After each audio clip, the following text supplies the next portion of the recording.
Bonjour chers étudiants, je vous propose aujourd'hui un devoir surveillé qui a été proposé à la faculté des sciences Semlalia à Marrakech en électrostatique.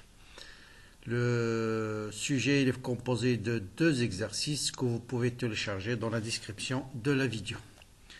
Donc voilà les exercices. Donc ce sont des exercices qui concernent essentiellement le calcul de champ électrostatique, de potentiel électrostatique, soit par une distribution discrète, soit par une distribution continue. On va faire le calcul direct et le théorème de Gauss. Bon, pour l'exercice A, on vous dit on place sur un axe x au x' au x deux charges, Q1 au point O, une charge Q2 à un point A d'abscisse petit a. Donnez l'expression de la force électrostatique agissante sur une charge ponctuelle Q3 placée sur l'axe au point d'abscisse A sur 2, c'est-à-dire entre O et A. Et on va faire le calcul dans le cas où Q1 égale à 3Q, Q2 égale à moins 2Q et Q3 égale à Q, avec Q c'est une charge positive. Deuxième question, donnez l'expression du champ et du potentiel créé par Q1 et Q2 au point B. Bien. Pour l'exercice 2, on considère une sphère circulaire de centroïde rayon R uniformément chargée avec une densité de charge ionique lambda. Sans faire de calcul, déterminer par symétrie la direction de E. Déterminer le champ électrostatique et le potentiel créé par cette sphère en un point M de son axe. Grand B, on prend un fil infini chargé avec une distribution linéaire lambda. Déterminer le champ créé par le fil en utilisant le théorème de Gauss. Et ensuite, on place le fil infini perpendiculairement à l'axe de la spire et on vous demande de calculer le champ au point M ainsi que le potentiel. Donc voilà le sujet et on va aborder la correction. Donc, comme d'habitude, essayez de bien faire la solution vous-même avant bien sûr de regarder la suite de la vidéo. Donc commençons par l'exercice numéro 1, c'est un exercice très facile. On vous demande, on place une charge Q1 au point O, une charge Q2 au point A, avec Q2 c'est une charge négative, Q1 c'est une charge positive. Et on nous demande de calculer la force exercée par ces deux charges sur une charge Q placée au point P.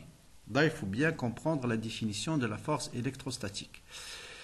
Quand je parle de la force exercée par une charge Q1 fois Q2, d'après la loi de Coulomb, il est proportionnel au produit de charge, inversement proportionnel à la distance au carré, et toujours dirigé suivant le vecteur unitaire, dirigé de la charge qui crée la force vers la charge qui subit la force. Donc, c'est-à-dire, quand je parle de la force exercée par Q1 sur Q2, il va être suivant le vecteur UOB, qui est bien sûr ici confondu avec le vecteur I. Il est dans le même sens que le vecteur I.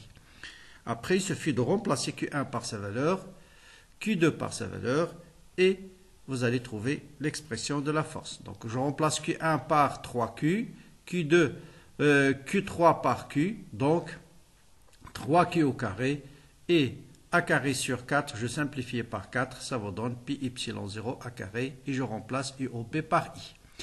Maintenant, quand je parle de la charge, la force qui s'exerce sur la charge Q de la part de Q2, qui est une charge négative, mais vous appliquez juste la formule, vous, il ne faut pas se poser la question positif ou négatif. J'applique la formule, c'est le produit des charges inversement proportionnel à la distance au carré, dirigé du vecteur unitaire suivant le vecteur unitaire qui est dirigé de la charge qui crée la force vers la charge qui subit la force. Donc la force exercée par Q2 va être suivant le vecteur UAB.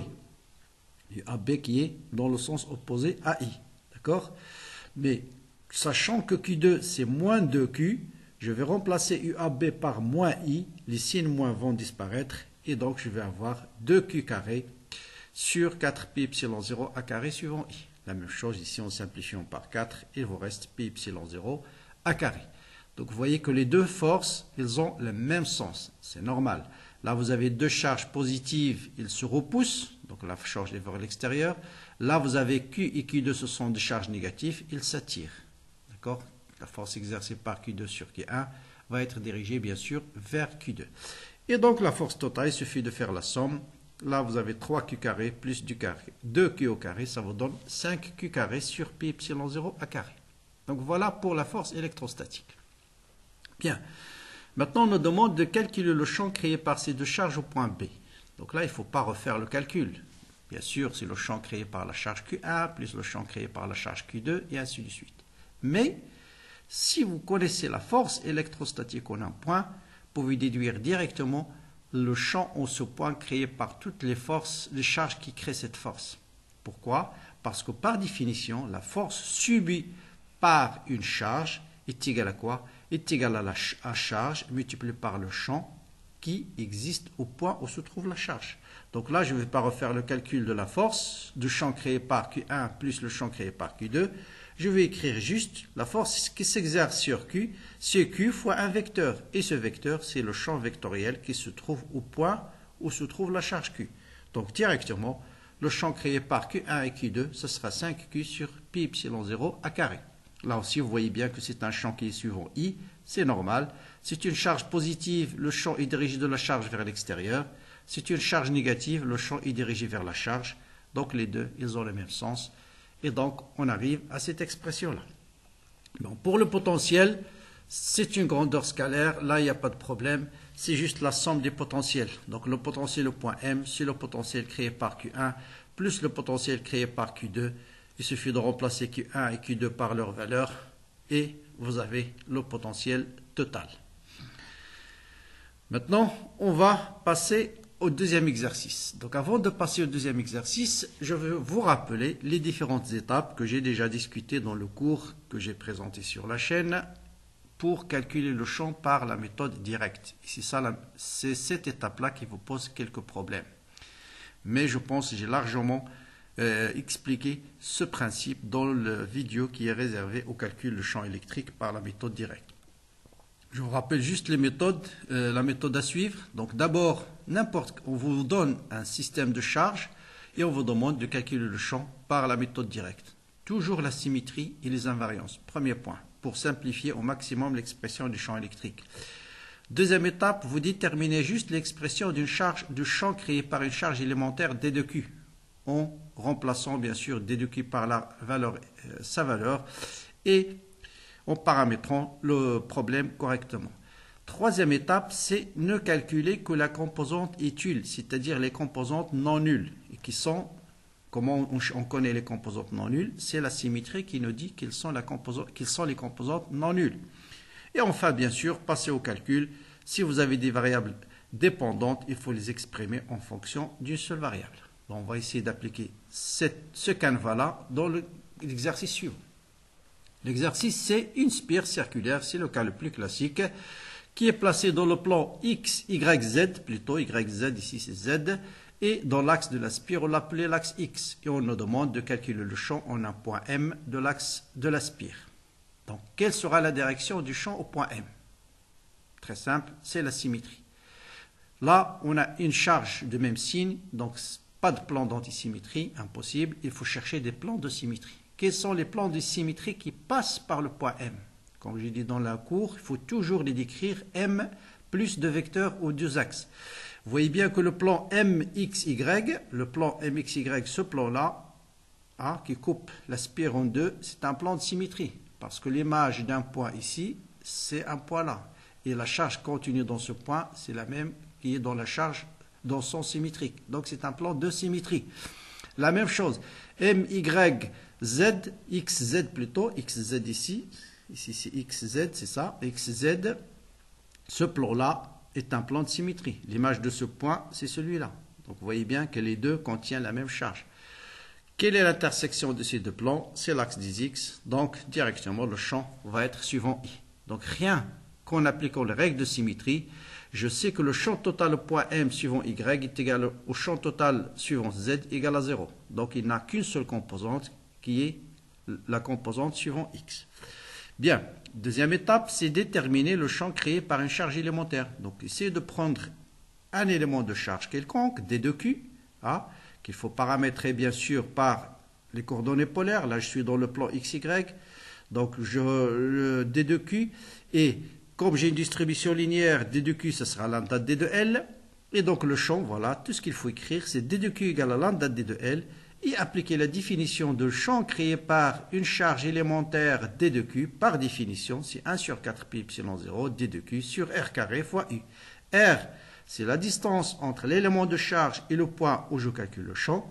U, c'est le vecteur unitaire dirigé de l'élément de charge vers le point où je calcule le champ. Voilà ce qu'il faut écrire dans cette deuxième étape. Bien. Troisième étape, ne calculez que la composante utile. D'après la symétrie, quelle est la composante utile? C'est la composante suivant l'axe 10x. Donc je ne calcule que la projection du champ suivant l'axe 10x, que j'appelle D2x, qui est par définition D2e scalaire I, et qui est égal à cette expression scalaire U. Là, puisque je dois calculer U scalaire I, je suis obligé d'appeler cet angle-là. Eh bien, je vais l'appeler un angle alpha. Et donc, ce produit scalaire va se réduire à cosinus alpha. Le module de I est égal à 1. Le module de I est égal à 1 fois le cosinus de l'angle entre les deux vecteurs, c'est alpha. Et vous voyez déjà, sans faire aucun calcul, appliquer correctement ces trois étapes de calcul, vous avez déjà 80% de la réponse. Après, il reste juste des petits calculs qui sont souvent pas très méchants. Là, ce qu'il faut bien comprendre, que lorsque je veux calculer l'intégrale de ce champ, maintenant, je calcule toutes les EX, ils ont le même sens, donc je peux passer à l'intégrale. Donc le champ total, c'est l'intégrale de cette expression. Quand vous intégrez sur la spire, est-ce que l'angle alpha change? Prenez un compas, vous tracez un cercle. Vous voyez, la longueur de compas, elle reste constante. L'angle, elle reste constant. Donc tous les éléments dans cette expression sont constants, sauf D de L. Bien sûr, D de L, et D de L, c'est un élément de longueur du cercle. Donc, quand je passe à l'intégrale, je peux sortir R carré, je peux sortir cosinus alpha, il me reste juste l'intégrale D de L sur le cercle. D'accord? Je répète ici pourquoi alpha et petit r c'est cette distance-là. Prenez un compas, faites un cercle, vous voyez bien que la longueur du compas elle est constante, l'ouverture du compas elle est constante pour tracer un cercle. Donc, l'intégrale D de L, c'est la longueur d'un cercle de rayon grand R, c'est son périmètre qui est de pi grand R. D'accord? Ou bien, vous pouvez remplacer D de L par les coordonnées polaires grand R D de θ, et vous intégrez θ entre 0 et 2π, et ça vous donne 2π grand R. Donc, je simplifie par 2π, je multiplie par grand R, et voilà l'expression du champ total. Maintenant, on peut le réécrire autrement. Je peux remplacer cosinus alpha par sa valeur. Cet angle, c'est le même que celui-là. Donc, cosinus alpha, c'est x. La distance OM, c'est x sur petit r. Donc, cosinus alpha x plus petit r. Et vous avez r carré, ce triangle rectangle. Donc, ce triangle rectangle, celui-là, vous avez r carré est égal à x carré plus grand R au carré. Donc, petit r, c'est racine. Je passe ici, je remplace donc R3. Je remplace enfin petit r par sa valeur, x carré plus r carré à la puissance 1 demi, le tout à la puissance 3.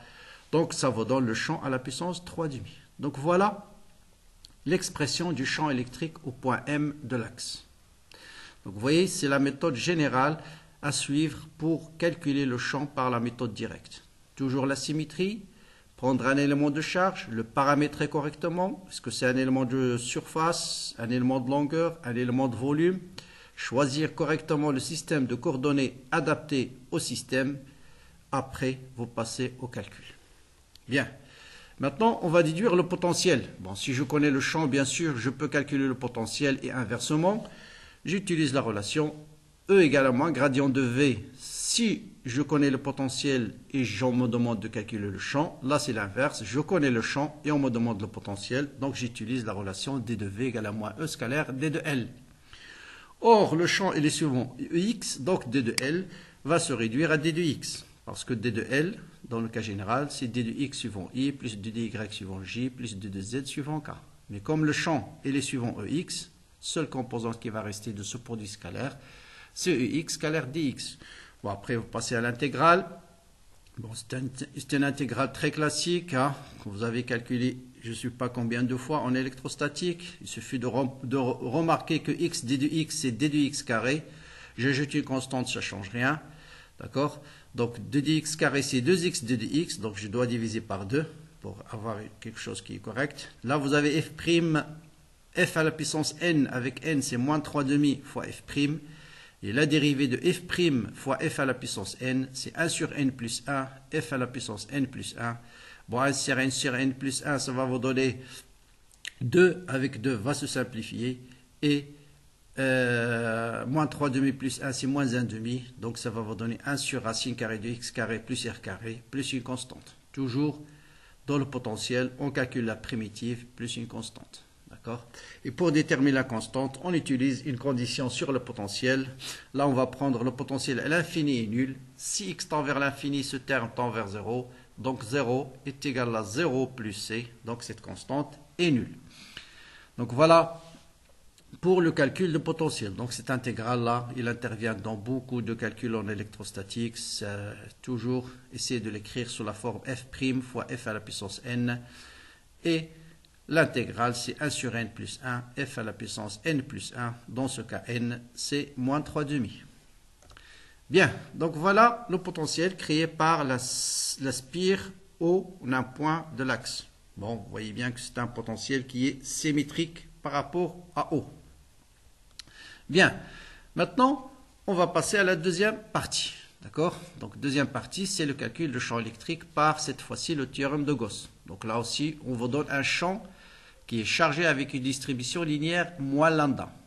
Et là, je vous conseille toujours de travailler en algébrique. Vous allez voir l'importance de travailler en algébrique parce que le sens va sortir du calcul sans chercher à trifouiller les formules. D'accord?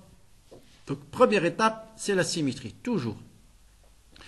J'ai un fil chargé, infini, chargé avec moins lambda. Quelle sera la direction, et non pas le sens, la direction du champ au point M?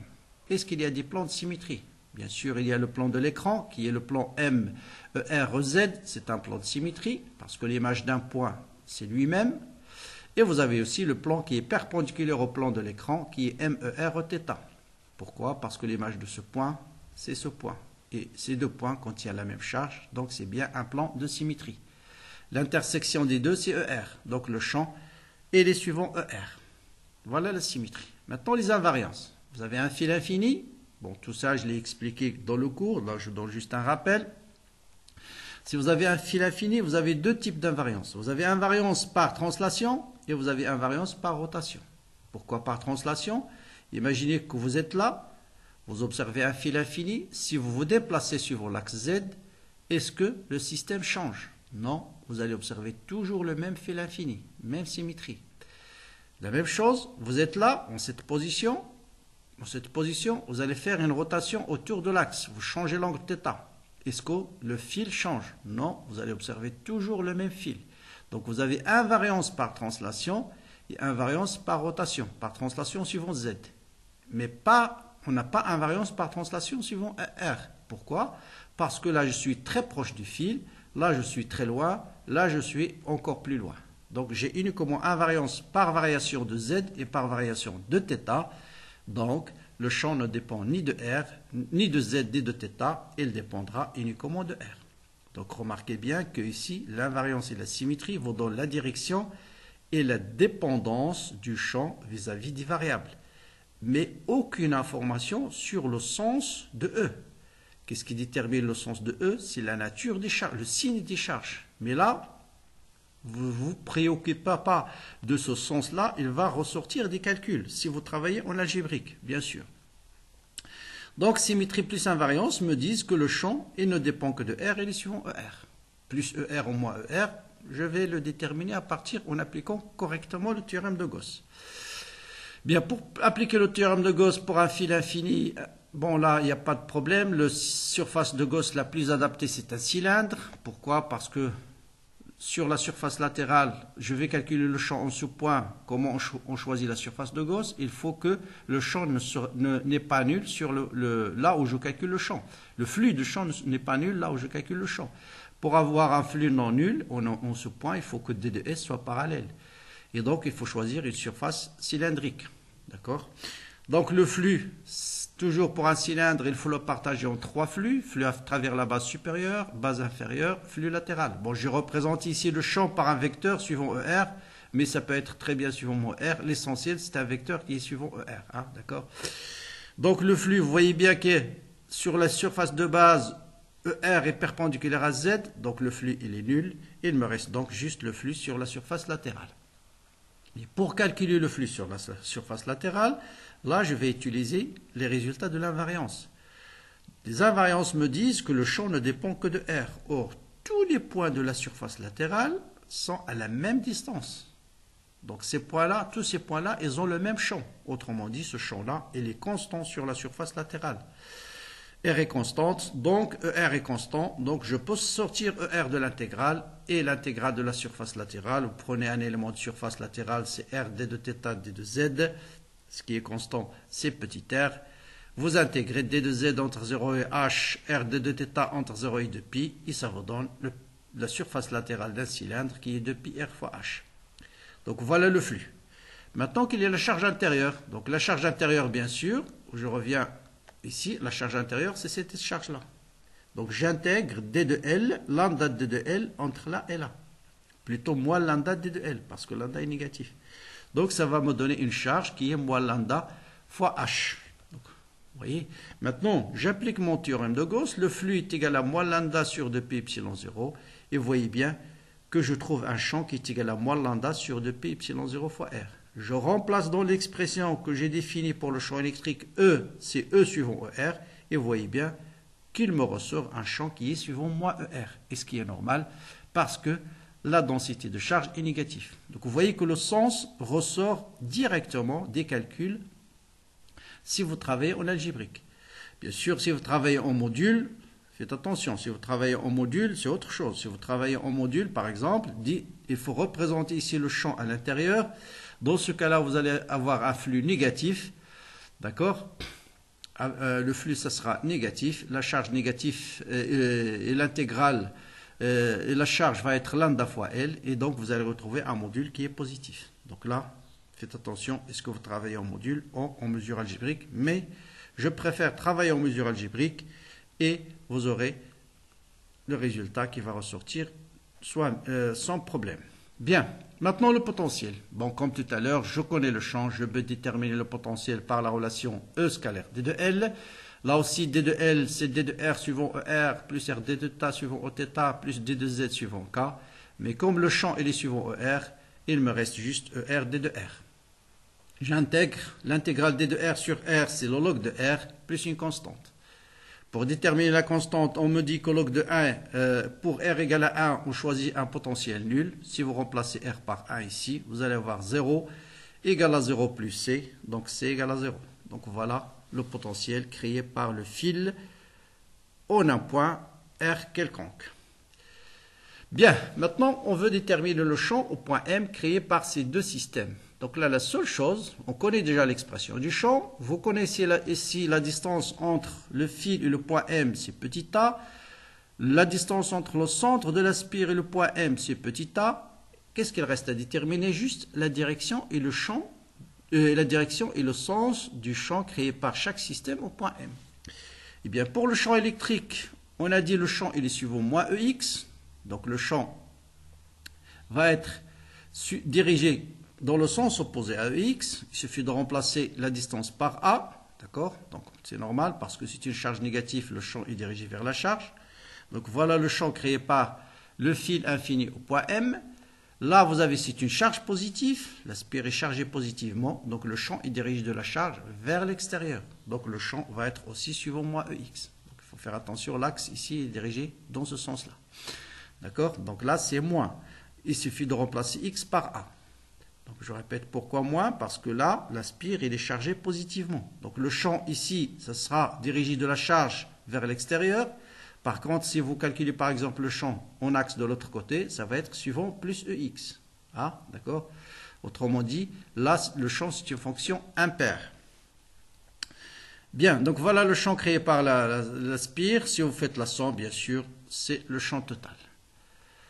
Bon, pour le potentiel, bien sûr, si le potentiel créé par la spire plus le potentiel, il n'y a pas de problème, c'est un scalaire, il suffit juste de faire la somme. Donc voilà pour, je pense que c'est tout, voilà pour ce devoir surveillé que je vois que ce n'est pas très difficile, mais ça va vous faire une bonne préparation pour votre prochain devoir. À bientôt, j'attends toujours, comme d'habitude, s'il y a des commentaires, des questions, vous pouvez me contacter soit par mail, soit me laisser un message dans les commentaires. Partagez la vidéo avec vos amis et bon courage et à très bientôt pour d'autres contributions.